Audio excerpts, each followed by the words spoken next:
బొల్లిని మునిస్వామి నాయుడు గారు. ఈయన కమ్మనై చిత్తూరు జిల్లా తిరుత్తని ప్రాంతానికి చెందిన మునిస్వామి నాయుడు గారు మద్రాస్ ప్రెసిడెన్సీకి రెండవ ప్రీమియర్గా పనిచేశారు.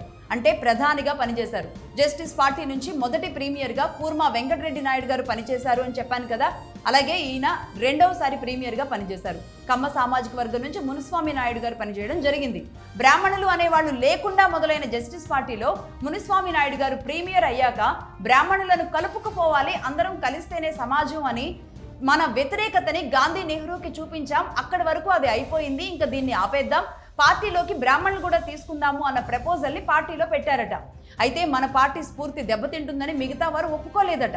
అలాగే ఆయన జమీందార్ అండ్ ఎస్టేట్ అబాలిషన్ యాక్ట్ కూడా తీసుకురావడం జరిగింది. అంటే జమీందారులుగా ఉన్న వారి దగ్గర ఉన్న వేల ఎకరాల భూములను, గ్రామాలను వారి నుంచి లాక్కుని పేదలకు పంచడం అన్నమాట. కొందరు జమీందారులు, ఎస్టేట్ అధికారులు స్వయంగా ఇచ్చిన భూములు కొన్నైతే ఇంకొందరు ఈ చర్యని ఒప్పుకోలేదు. ఆయన పైన ఏకంగా గవర్నర్కి కూడా కంప్లైంట్ ఇచ్చారు. అయినా ఆయన వెనక్కి తగ్గలేదు. ఇక అది అలా ఉంటే ఆ తర్వాత ఆయన ఎక్కువ కాలం కూడా పని చేయలేదు ప్రీమియర్గా.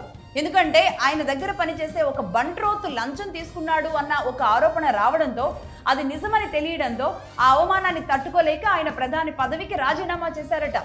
ఆయనకిచ్చిన ప్రోటోకాల్ వాహనం, ఆ రోజుల్లో గవర్నమెంట్ ఇచ్చిన ఒక మంచి కారు కూడా వదిలిపెట్టేసి ఒక ప్రధాని స్థాయి వ్యక్తి అలాగే ఆఫీస్లో నుంచి రోడ్డు మీదకి నడిచి వచ్చేసి గుర్రం జట్కా ఇంటి దాకా బాడుక్కి మాట్లాడుకుని ఎక్కి ఇంటికి వచ్చేసారట. అంటే ఆ కారును కూడా అలాగే వదిలేసి రోడ్డు మీదకి వచ్చి గుర్రం జట్కాని ఇంటి దాకా బాడుక్కి మాట్లాడుకొని వెళ్ళారు.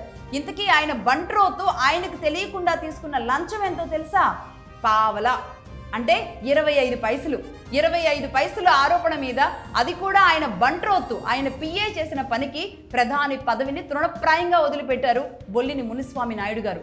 పాపం, ఇన్ని మంచి పనులు చేసిన ఆయన పేరు మీద చరిత్రలో పెద్దగా ఎక్కడ వినబడేలాగా ఎలాంటి పాఠ్యాంశాల్లో కూడా లేదు. అలాగే ఆయన పేరు మీద ఇచ్చే అవార్డులు లేవు. అసలు ఆయనకిచ్చిన అవార్డులు కూడా లేకపోవడం మాత్రం అత్యంత దారుణమైన విషయం. కొంతమంది నిజాయితీ పనులు ఇలాగే చరిత్రలో అలా కలిసిపోతారేమో అనిపిస్తూ ఉంటుంది ఈయన కథ విన్నప్పుడు, చదివినప్పుడు.